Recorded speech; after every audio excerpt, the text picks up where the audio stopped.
Hey, it's Fiya. Welcome to the second part of my UPLB tour. If you have watched the first part, thank you po. And if hindi nyo pa napapanood, I'll add the link in the description box down below.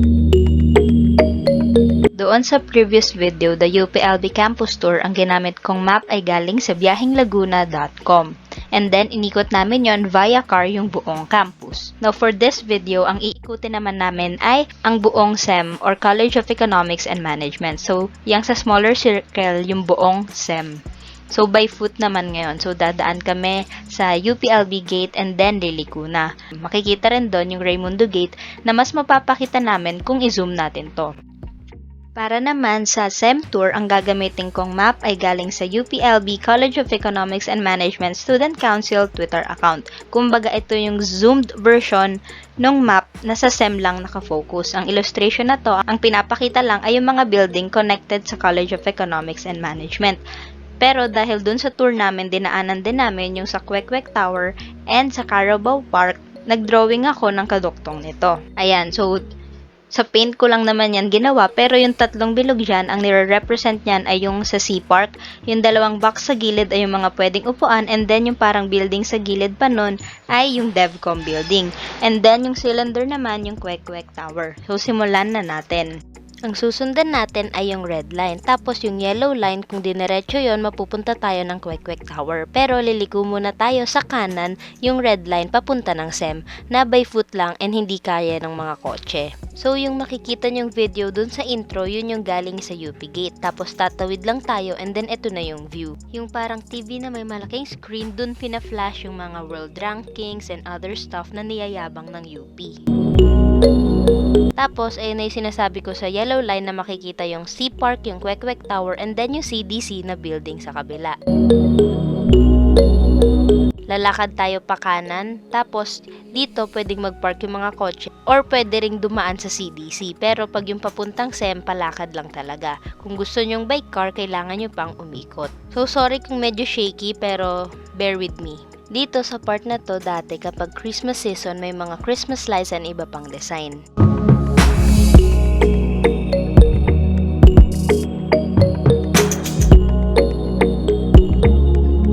Sorry kung magulo or minsan ibababa ko yung view ng camera kasi nakakahiyang mag-video, may ibang tao din doon and may mga nakakasulubong ako and hindi pa ako yung super confident talaga mag-vlog. So please bear with me again.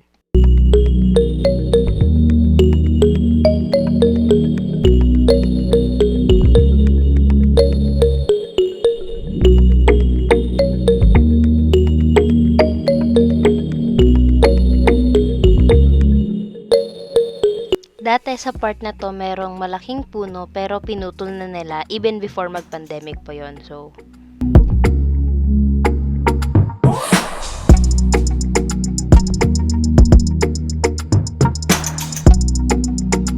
ayan na. Welcome to College of Economics and Management Building. So, kung mapapansin nyo dun sa map kanina, merong puno dun na nasa gitna, tas parang may pa-circle. Yan yung ikutan ng mga kotse papunta sa parking. Still following the red line, didiretso lang tayo and then dun sa tabi ng building, yung tambayan namin in yellow circle dyan sa illustration. Itong first building sa kanan ay yung ICOPED. Yung building naman sa harap nun ay under ng College of Economics. Nakakalito yon kung freshie ka pa lang kasi sobrang separate na classroom siya. Dun madalas ginaganap yung Econ 11 recit classes. Dito banda din yung may shortcut papuntang CEM Library.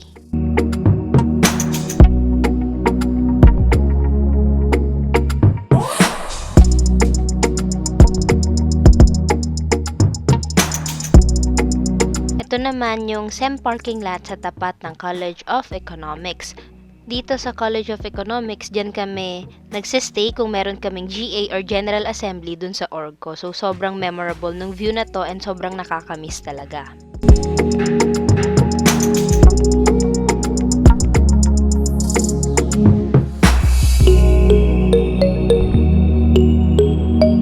And then, lakad lang tayo ng onte, tapos makikita nyo na yung tambayan namin, yung yellow circle sa illustration kanina.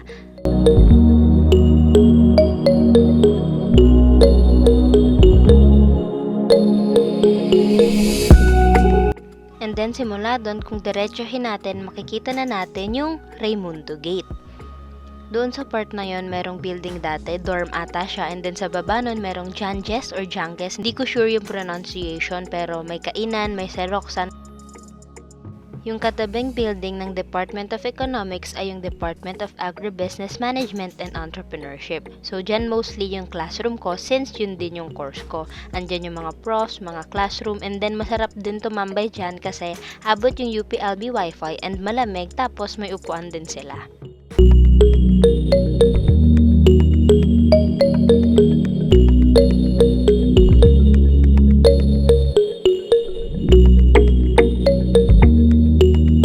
So, ito yung view bago tumawid. Yung yellow na gate, yung Raimundo Gate, yung tabi nun, yung tindahan ni Mang Mar. Tapos, currently, nandito tayo sa College of Economics and Management. Hindi na ako pupunta ng Raimundo Gate kasi bawal tumawid yung mga tao dun ngayon. Kaya, didiretsuhin ko na lang. Gaya nung sa red line, madadaanan natin yung CEM Function Hall and then yung famous na red staples or staple wire. And then yung binilugan ko uli na color yellow, dun kami madalas tumambay ng mga kaibigan ko.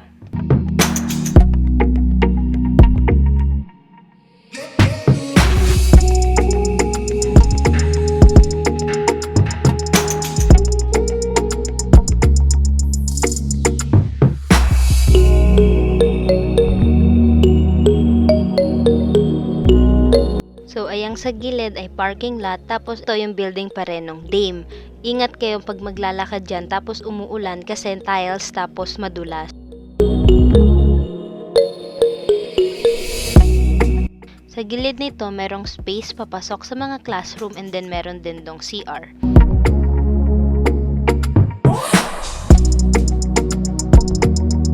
Itong next na building yung Department of Agricultural and Applied Economics. Diyan yung CEM Lecture Hall and then CEM Function Hall. Doon madalas ginaganap yung large class kagaya nung sa Econ. Ito naman kahit face-to-face class hindi talaga binubuksan, and then yung tinuro kong classroom, madalas doon din nagre-recit yung mga Econ, even mga ABME subjects or courses. Dito sa pwesto na to nakatambay yung nagtitinda ng taho. Dito sa gilid meron din daanan papuntang CR and ibang classroom or papunta ng callsec. And then yung hagdanan sa gilid yung labasan ng CEM Lecture Hall or Function Hall ata. Basta hindi ako sure, pero dyan lumalabas yung mga estudyante kapag time na.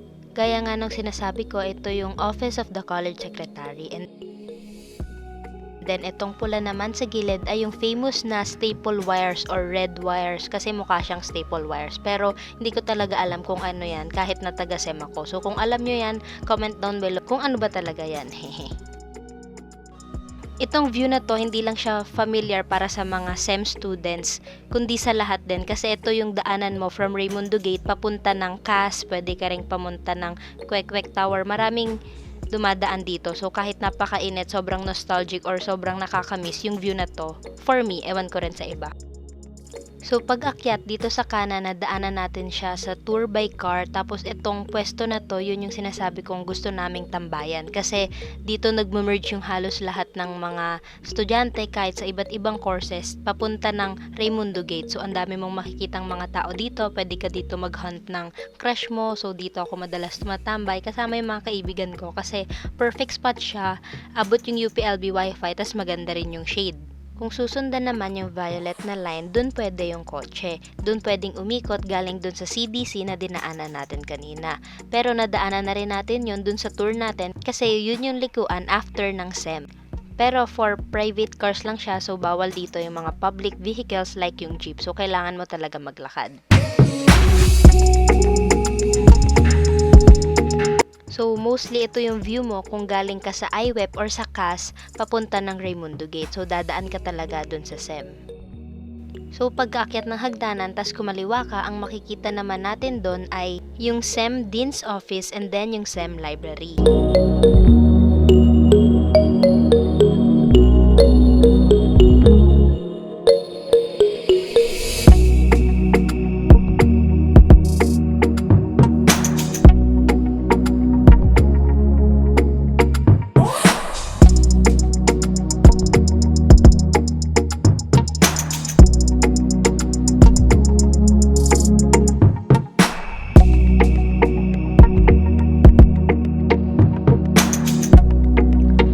ito yung sinasabi kong shortcut kanina na dadaan ka sa gitna ng mga building na may space doon para from Icoped, yung nilikuan natin kanina, diretso ka na agad ng CEM Live na hindi dumadaan dun sa staple wires o dun sa CEM Plaza. So dito dire-diretso lang, sobrang sarap maglakad dito kasi ang hangin, ang presko, and sobrang relaxing lang ng view, yung ambience pa lang, wow, char.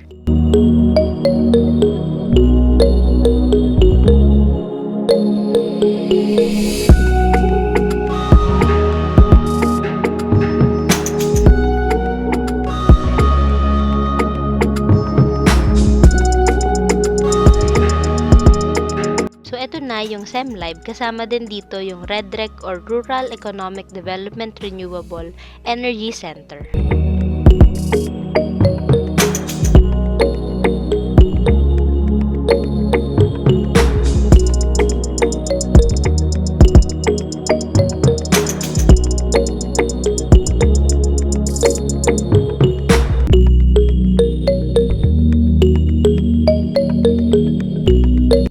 So, simula dun sa pwesto natin, tas dumire-diretso tayo at kumanan, dun mo makikita si Oble o yung O-Park. Pero hindi tayo dun dadaan. Ang pupuntahan natin ay yung Kwek-Kwek Tower kung saan ako nanggaling sa view na to. So, ito yung itsura kapag galing ka sa C-Park, dadaan ng Kwek-Kwek Tower papunta ng CEM Live. Dun tayo dadaan pabalik mamaya. Pinakita ko lang yung view kung papunta tayo ng CEM Live galing dun.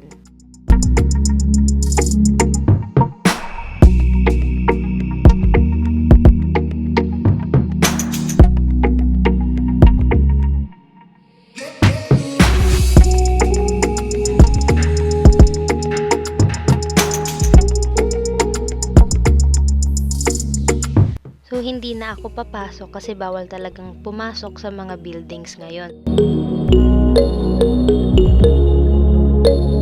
Tapos, reverse naman. From CEM Live, papunta na tayo ng Kwek-Kwek Tower. So, following the red line, liliko doon. And then, dun sa yellow line, dun yung CDC na tinutukoy ko. Tapos, yung tatlong bilog nga, yun yung C-Park. Tapos, dire-diretso lang, papunta na dun sa kung saan tayo nagsimula kanina.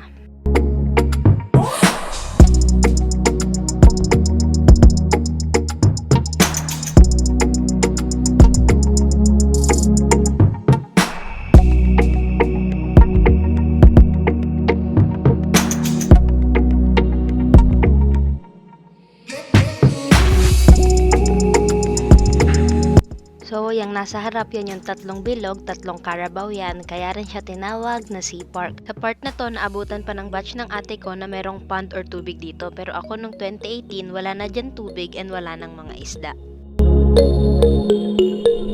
Tapos yung mga square sa illustration, yun yung mga upuan dito sa gilid. So, pwede dyan tumampay kasi malakas yung signal ng wifi dyan. And dito rin madalas nagmi-meet up kapag sa LBs and other stuff.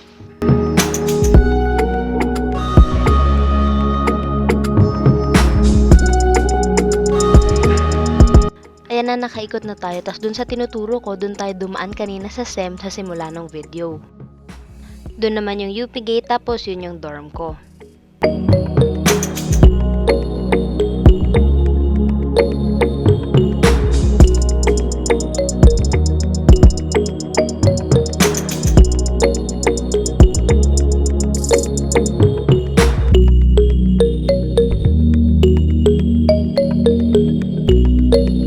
Ayun yung Kwek-Kwek Tower. So, sorry kung hindi ko alam yung tawag sa kanya and then parati kong inuulit-ulit na Kwek-Kwek Tower siya. So, kung alam nyo rin yung tawag doon, comment down below. Tapos, sa kabila nun, ayun yung CDC. Tapos, may cashier dyan and everything.